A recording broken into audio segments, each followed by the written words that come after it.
Martha Ashford hadn't changed much about the house after Henry died. The curtains still hung in the exact folds he'd preferred. "Let the sun filter, not blind," he used to say, and she still put on 2 cups of coffee each morning, even though one always went cold. The house on Heatherfield Circle was tucked at the end of a cul-de-sac, lined with uniform flower beds and suspicious smiles. It was the kind of neighborhood where lawns were groomed tighter than relationships, and HOA meetings sounded friendlier than they felt. But Martha and Henry had lived there for 36 years, long before the association existed, long before the neighborhood started believing matching shutters and compliant silence equaled community. She was a quiet woman, always had been.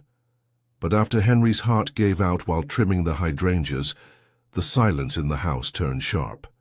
The emptiness was so loud she could barely sleep. She tried television, radio, even left the vacuum on sometimes. But it wasn't until she opened the cedar chest at the foot of their bed that she found what she needed. Wrapped in soft cloth was the windchime Henry had bought her on their 25th anniversary. Copper and maplewood, tuned to a soft major pentatonic scale. He'd picked it so she could hear music in the garden, even when she was weeding alone. She remembered his grin, the way he'd said, "It's a bit like you, always gentle, but not afraid to be heard." Martha hung it on the shepherd's hook just outside her kitchen window, and for the first time in months she breathed easier. That was a Tuesday. By Friday morning, a formal violation notice was rolled and rubber-banded to her mailbox handle. Noise disturbance, unauthorized wind instrumentation, filed by Vice President Cynthia Harrow, HOA Board. The language was absurd, but so was Cynthia. Martha had known her for years, back when Cynthia was still married to her 3rd husband and trying to get her foot in real estate. She'd always had a sour edge, the kind that deepened once she gained power. First on the events committee, then landscaping approval, and finally as vice president of the Heatherfield HOA. She'd never liked Martha much, probably because Martha never tried to be liked. Cynthia knocked on her door that afternoon, with the smile of someone preparing a passive-aggressive eulogy. "Hi there, Martha," she said, sunglasses on, despite the overcast sky. "We've had a few complaints about a constant metallic tinkling coming from your property. Some of the neighbors say it's disruptive." Martha glanced behind her. The windchime was barely swaying. "It's hardly louder than the birds." "Well, some folks are sensitive," Cynthia said, too sweet. "We just want to maintain a peaceful, auditory environment. You understand, don't you?" Martha did not answer. She just closed the door with enough politeness to be clear. That night she took the violation notice and folded it gently, placing it in the fireplace. But 2 days later, another came, and then another. This time accompanied by a $75 noise fine, and still the windchime stayed. It wasn't just rebellion, it was comfort. A soft living echo of her husband's laughter in the air. Then came the board meeting. Cynthia brought it up casually, like a sneeze she just had to mention. "We've had an ongoing issue with non-conforming noise decor," she said, tapping her clipboard. "Specifically a wind chime on Lot 18. The homeowner has ignored multiple notices." Martha was seated in the back. She raised one hand. "Is there a rule against wind chimes in the charter?" Cynthia stiffened. "It falls under the noise clause. Persistent sound-producing installations are discouraged." "Discouraged," Martha repeated, "but not banned." Cynthia's eyes flicked. "The board reserves the right to interpret any disturbance as non-compliant." A few neighbors shifted uncomfortably in their folding chairs. "I see," Martha said softly. "Then I suppose interpretation can go both ways." The next morning, she found her windchime clipped clean off the hook. A note lay beneath it, typed, in bold, "Removed for non-compliance. Further infractions may result in escalation." Martha stood still for a long time. Then she picked up the severed windchime, brushed off the grass and brought it inside. She did not cry. Instead, She went to her attic. She dusted off an old camcorder Henry had used for their anniversary videos. Still worked. She ordered new batteries. Then she set it in the living room window, facing out toward Cynthia's house. For the next 3 weeks, she let the neighborhood run its mouth. She recorded the barking from Cynthia's off-leash schnauzer. Despite HOA pet code restrictions, she recorded the Thursday night wine parties Cynthia held on her deck past the 9 p.m. quiet hours. She recorded her using HOA gardener funds to mow her own lawn on weekends. And then she edited the footage. She added captions. She spliced in the HOA's bylaws word for word. And with a steady hand, Martha loaded the final video onto a USB drive, slipped it into an envelope, and wrote one word on the front. Let's talk about noise. On a Tuesday morning, soaked in quiet drizzle, the first USB drive found its way onto Cynthia Harrow's doorstep. No return address, just the handwritten label. Let's talk about noise. She assumed it was from one of her admirers on the board, perhaps Bernard, who still called her Madam VP long after meetings ended. But when she plugged it into her rose gold laptop and the video began to play, the smile left her mouth so fast it practically reversed. The video opened with the HOA Charter Clause, Article 4, Section B, all homeowners shall adhere to quiet. Hours from 9:00 p.m. to 7 a.m. Exceptions require board approval. Then grainy footage, time-stamped, zoomed from across the cul-de-sac. Cynthia, glass of Chardonnay in hand, cackling loudly as her schnauzer barked at shadows. Cynthia again, directing landscapers in HOA uniform trucks onto her property on a Saturday morning. Cynthia, flicking cigarette ash into a potted hydrangea beneath a "No Smoking in Common Areas" sign. Interspersed between clips were the rules she herself had cited in past newsletters, complete with her own signature and vice president. Watermark, and then the final scene. The soft amber-tinged recording of Martha's windchime, barely audible above birdsong and the rustle of her garden. Text over it, "This was the real noise problem?"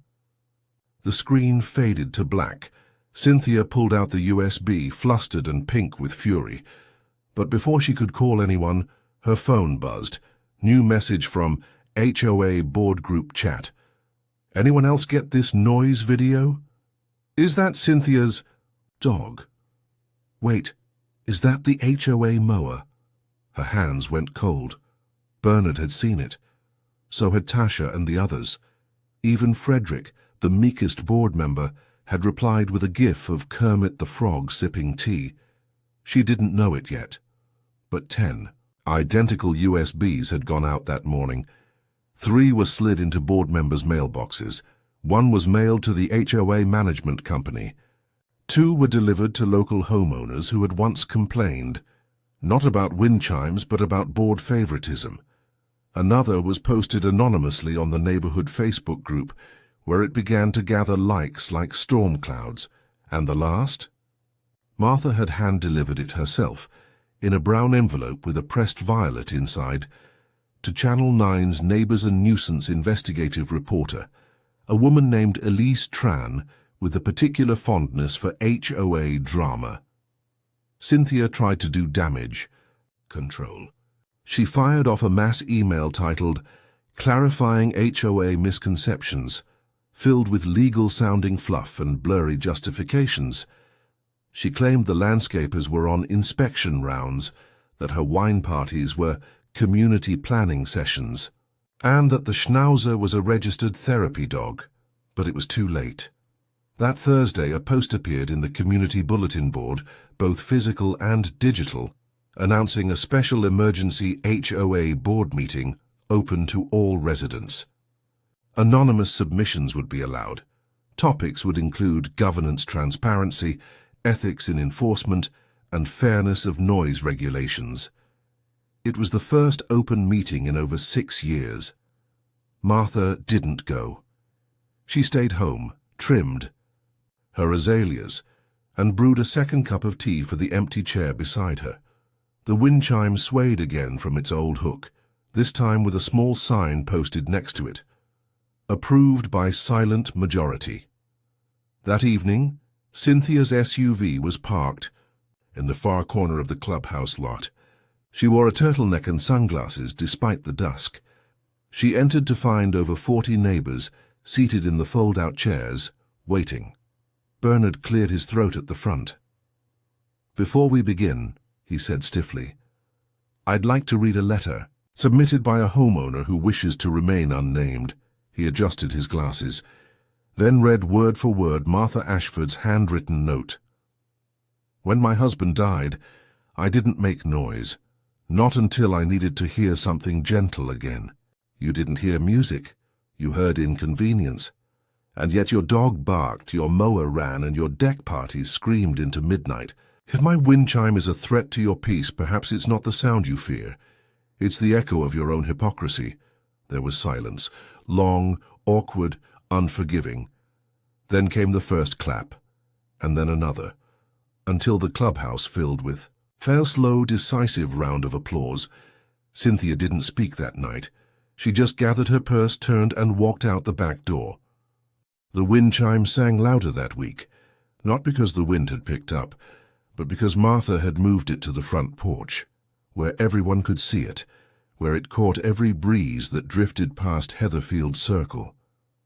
The night after the emergency, board meeting, neighbors who had once walked past her home without so much as eye contact now paused to wave. One even brought her banana bread. Another, a shy teenager with a skateboard and a mother who served on the HOA's beautification subcommittee, stopped by and said, "I liked the video, the part with the chime at the end. It made my mom cry." Martha didn't know what to say to that. She just smiled and offered him a slice of the bread. She had no intention of returning to the HOA meetings. But Heatherfield had started bringing its business to her. That Friday she opened her mailbox and found a note. Not a notice, but a folded index card in scrawled handwriting. "Do you know if they can really fine me for repainting my shutters? White? Mine were white before we moved in, and now they say it's not on the approved tones list. 17. Heatherfield Lane. Martha tucked the card into her sweater pocket and pulled a dusty black binder from her bookshelf. Heatherfield HOA Bylaws and Governance Charter, 2004. She flipped past the noise ordinances to the architectural guidelines, section highlighted and annotated by Henry himself years ago. Section 6.2.3. All architectural style guidelines must be uniformly applied. Pre-existing conditions are considered grandfathered unless safety concerns are documented. Martha smiled. They were getting sloppy. By the weekend she had 3 more notes and a manila envelope left at her door containing a full-color photo printout of Cynthia Harrow's patio, now featuring an illegal fire pit and 3 newly installed uplights, none of which had approval on record.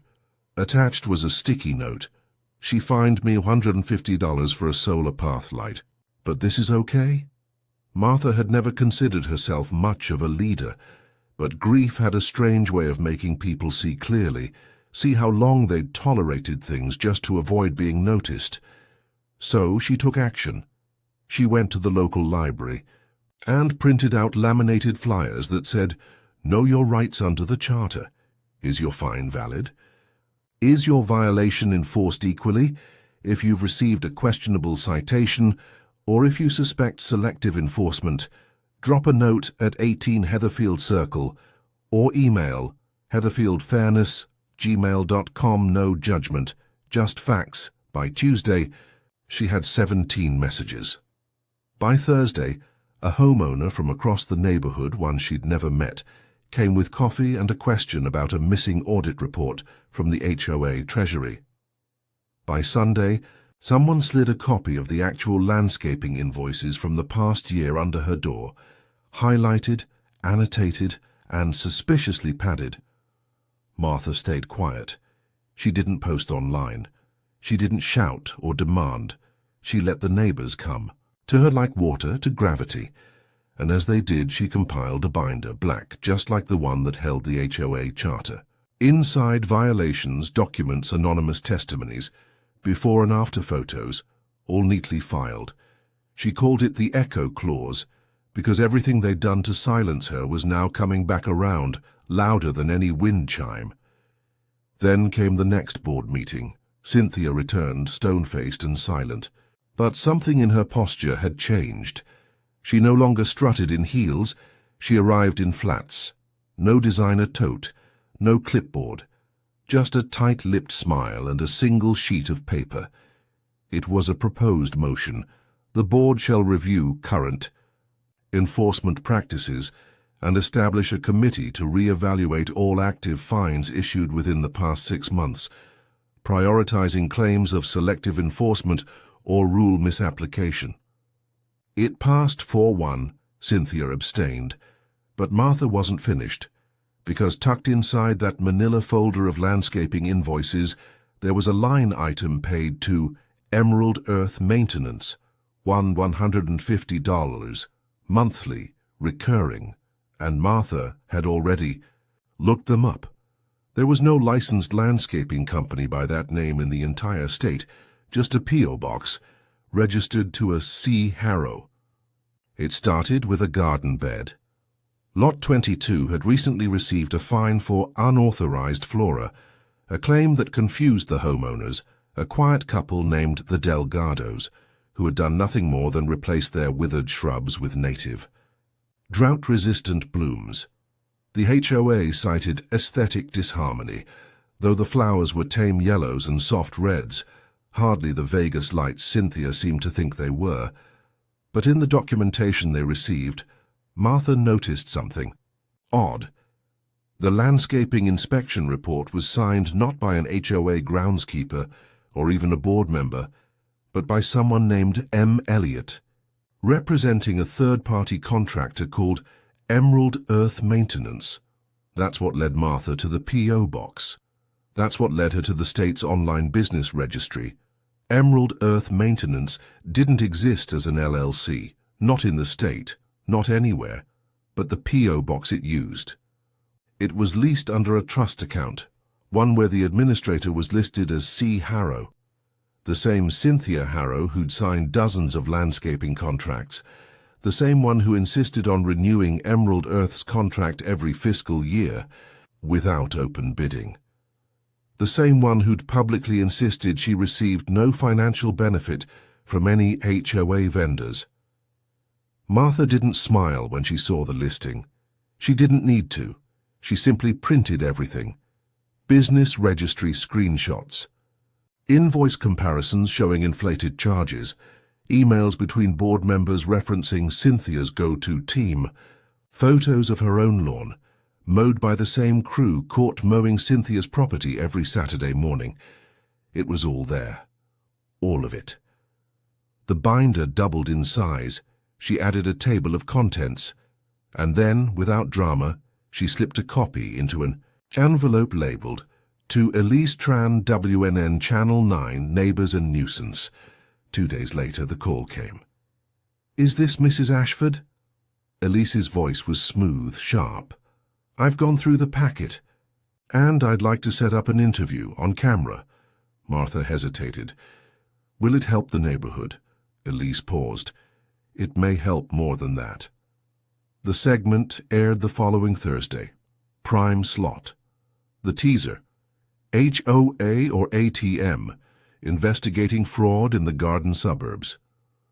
Martha kept the volume low, her windchime whispering softly outside the kitchen as Elise narrated over B-roll footage of the clubhouse, side-by-side invoices, and Cynthia's home in slow zoom. Then came Martha's face, calm, measured, her voice steady as she said, "They called my windchime a violation, but the real noise came from inside the boardroom. The neighborhood changed overnight.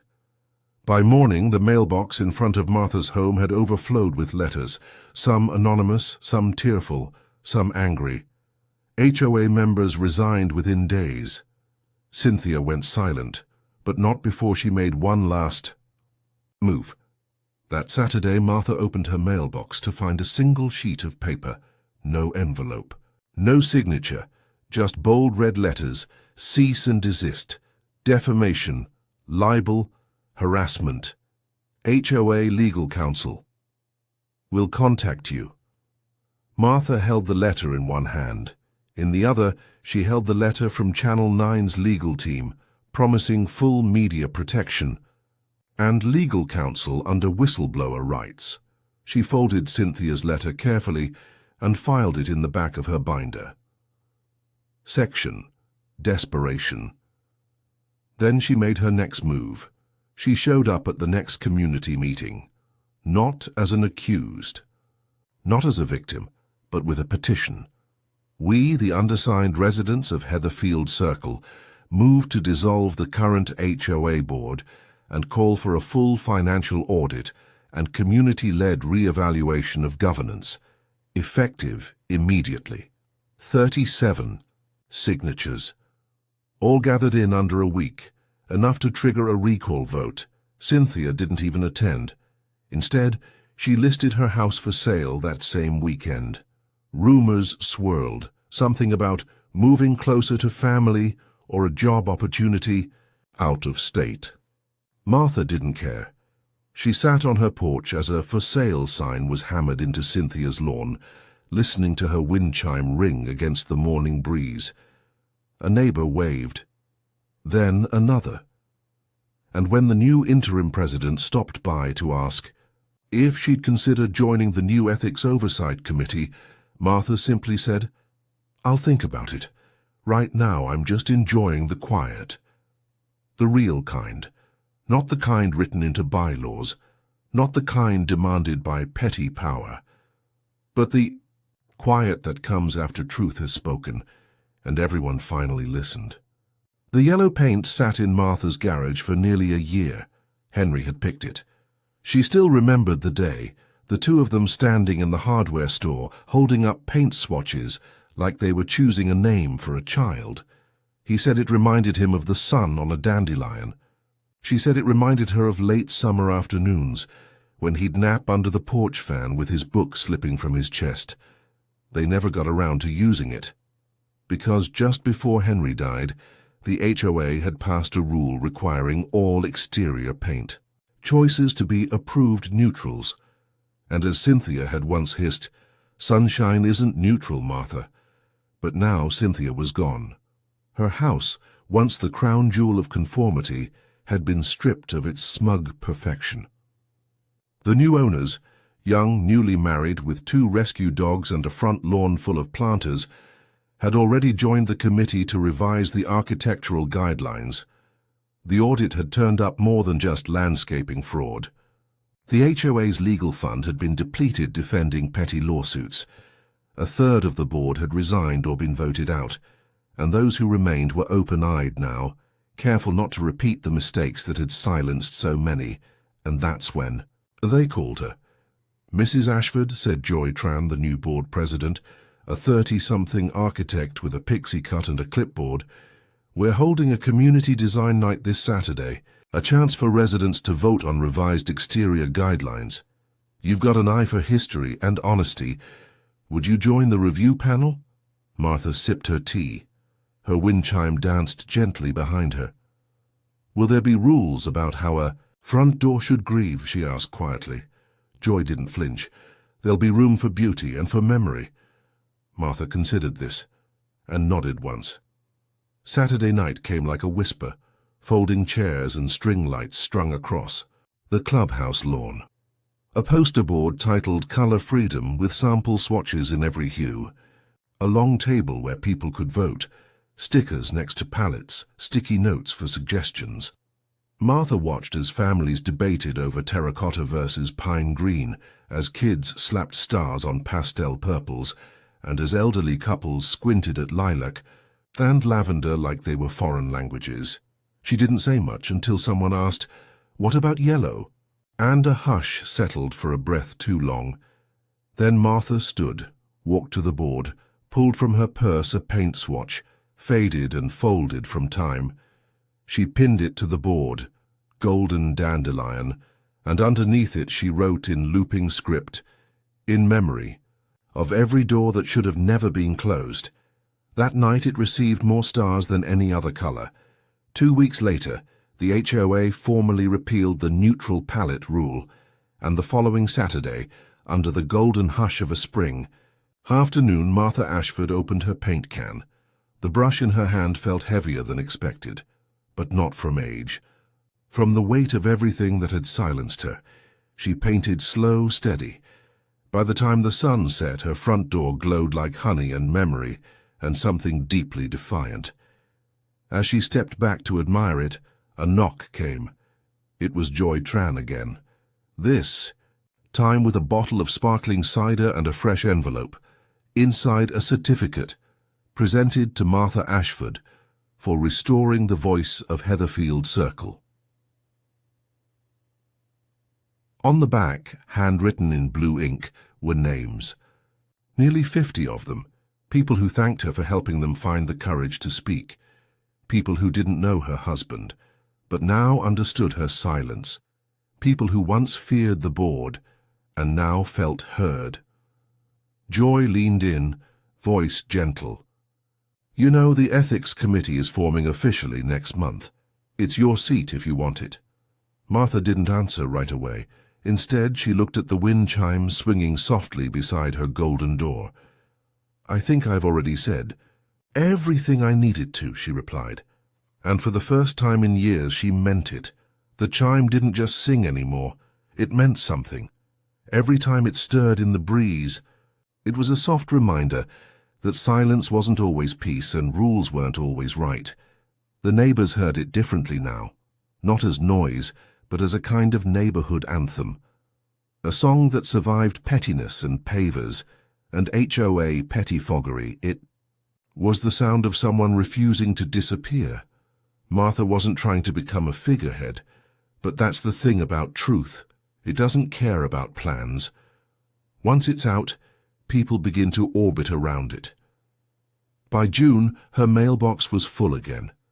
But not with fines, invitations, cookies, handwritten thank you notes from residents who once feared eye contact. One from a woman across the cul-de-sac who confessed she'd always wanted to put out a garden gnome, but had been too scared of decorative lawn object violations. There was a gnome on her lawn by the next morning, and 3 more by the following. Weekend, someone Martha never did find out who, printed a laminated sign that read, "Gnome Enforcement Zone, bylaws be damned." It wasn't just lawn art. It was a declaration. Joy Tran's newly reorganized HOA board began posting transparent financial reports. The minutes from every meeting were publicly accessible. Architectural requests were no longer rejected without explanation or public vote. And when one of the newer residents asked if they could install a wheelchair-accessible ramp that didn't match the community brick aesthetic, the vote was unanimous. Yes, and thank you. Still, not everyone adapted gracefully. A few of the old guard HOA enforcers, like Bernard, who once fined a woman for visible laundry lines, grumbled about the loss of standards. He stepped down from the board shortly after his own backyard tiki torches were flagged as a fire hazard by the new safety committee. Karma came on stilts, Martha thought, sometimes covered in string lights, but it wasn't revenge anymore. It was reclamation. The neighborhood wasn't perfect, but it was finally breathing. You could hear laughter again, real laughter, not the brittle, polite kind that used to echo off driveways during sanctioned block parties. The community pool started. Hosting movie nights, someone donated a projector. Martha didn't go to every event, but her porch light was always on, and people often stopped to talk as they passed. Her yellow door became something of a symbol. One teenager even painted his skateboard to match it and named the board Sunshines. Rebellion. Martha didn't understand the reference entirely, but he asked to take a photo with her and she obliged. One afternoon in late summer, Joy stopped by again. She looked more relaxed these days, fewer clipboards, more sun hats. "I think people are really starting to listen," she said, sipping Martha's iced tea on the porch, not just to each other, to themselves, to the things they've wanted but never said. Martha nodded. That's how rot grows. Not from loud complaints, but quiet compliance. Joy pulled a folded paper from her pocket. We're drafting a new clause for the revised charter. Would love your eyes on it. Martha unfolded it. Section 2.8. Expression of memory and meaning.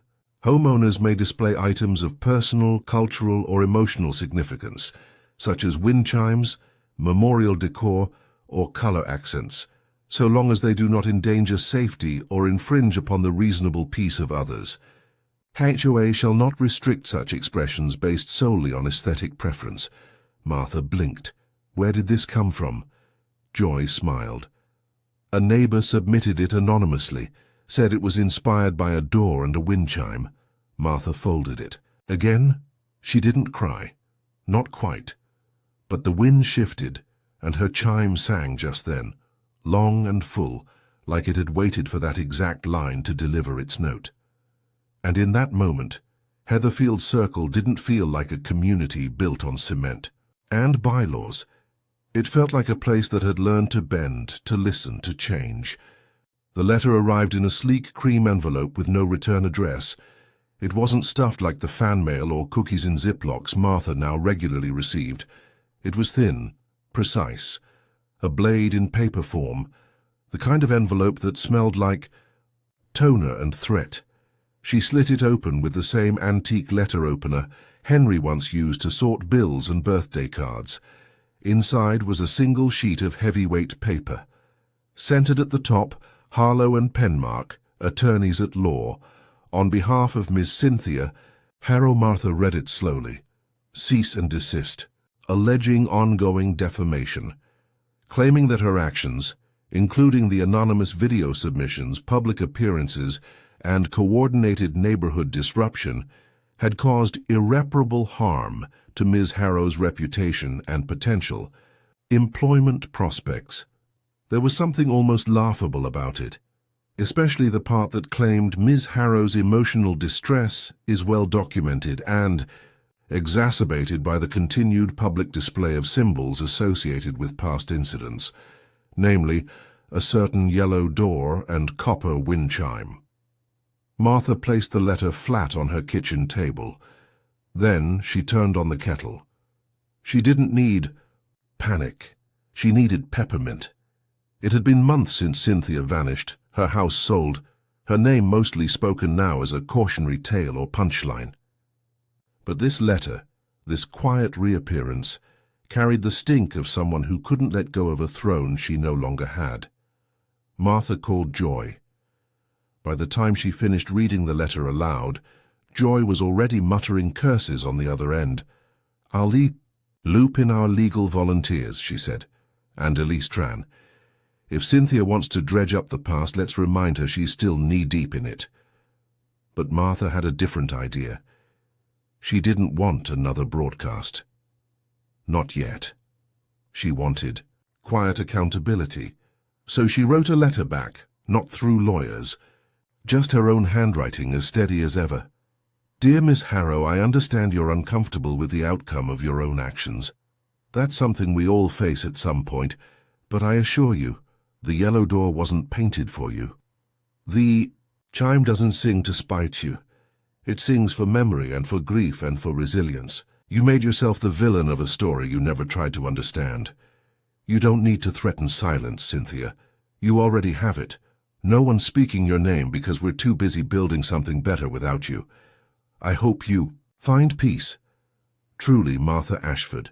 She made 3 copies, one for Joy, one for Elise, and one she mailed directly to the attorney, folded neatly into a lavender envelope, sealed with wax. That would have been the end of it, had it not been for the surprise appearance of Miriam Bell. Miriam had served as treasurer on the HOA board, briefly. She had resigned 2 years ago without explanation, right before Cynthia's reign tightened.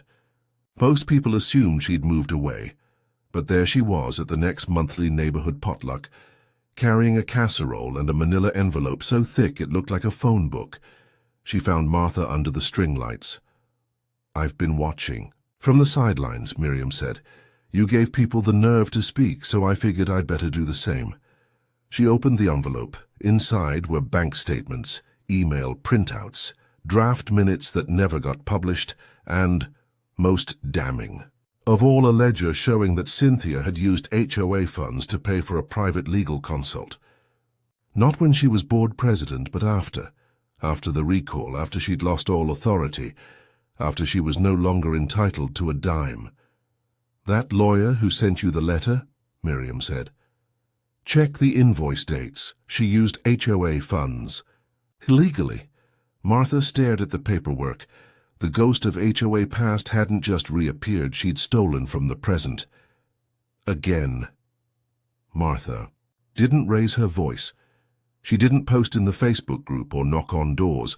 She simply made another binder, labeled it Misappropriation Post-Term, slipped it into her growing archive, and made one quiet call to Joy.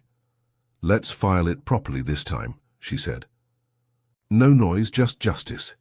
And then, before bed, she stepped out onto her porch. The wind picked up, light and certain. Her chime responded instantly, delicate but insistent. Inside the house, her yellow door stood closed, but behind it, Martha. Ashford was wide awake and ready. The special meeting was called for a Thursday night, just past sunset. The clubhouse lights were on, but dimmed. Someone had brought string lights again, woven above the folding chairs like a canopy of quiet resolve. The air smelled faintly of fresh mulch and lemon cookies. You could hear the wind chimes from Martha's porch all the way from the parking lot. There were more people than chairs. Joy Tran stood at the front, clipboard under one arm, expression firm. Beside her sat two HOA legal advisers, and to their left Martha Ashford, her yellow sweater matching her yellow door, a thick black binder resting calmly in her lap. No microphone. No gavel. Just paper and consequence. The meeting agenda was brief, uncharacteristically so. Motion to formally dissolve the current HOA charter due to verified financial misconduct and voter petition, 57% quorum achieved. 2. Motion to vote on replacing the HOA with a voluntary neighborhood council. 3. Review of submitted evidence regarding post-tenure misappropriation of funds by former President Cynthia Harrow. There was no shouting, no eye-rolling debates, no finger-pointing, just silence as Joy passed around the evidence packets, copied from Martha's binder, and reviewed by a pro bono attorney who'd once been fined $50 in this very neighborhood for an unapproved mailbox shape. Miriam Bell, the former treasurer, read her statement clearly.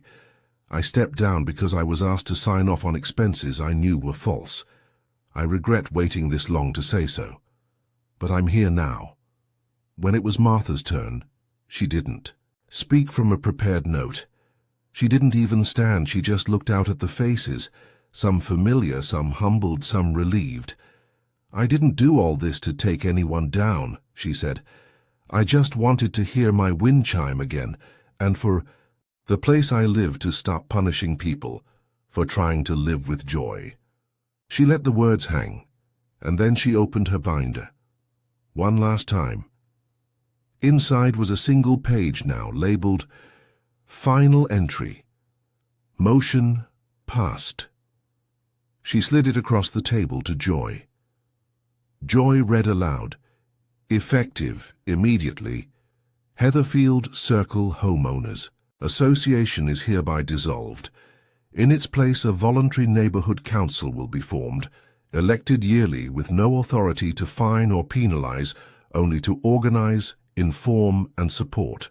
All previously issued fines under the now invalidated clauses are void. Residents may submit reimbursement claims for review. Let there be wind chimes. Let there be color. Let there be peace." The vote was unanimous. Even Bernard raised his hand reluctantly. By the next morning, word had spread faster than the spring breeze. Signs came down from yard corners. Clipboards disappeared from front porches. The petty inspections stopped. and something else quietly bloomed. In the weeks that followed, front doors began changing. First it was the Delgado's bright coral, then Joy's soft mint green. Someone painted theirs lavender with gold trim. A teenager tie-dyed theirs, and instead of a notice they got applause. Laughter lingered longer in the evenings. No more silence as obedience. No more fear wrapped in bureaucracy, just neighbors living. One morning Martha stepped outside to water her plants. The sky was blue, the wind light. A soft melody rang through the air. Wind chimes, yes, but not hers alone. Half the block had them.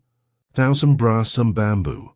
One made from old silverware, each one a voice, each one proof. She smiled, and just before going back inside, she did something she hadn't done since Henry passed. She unlocked the second coffee cup from the cabinet, poured. One for herself and one for the breeze.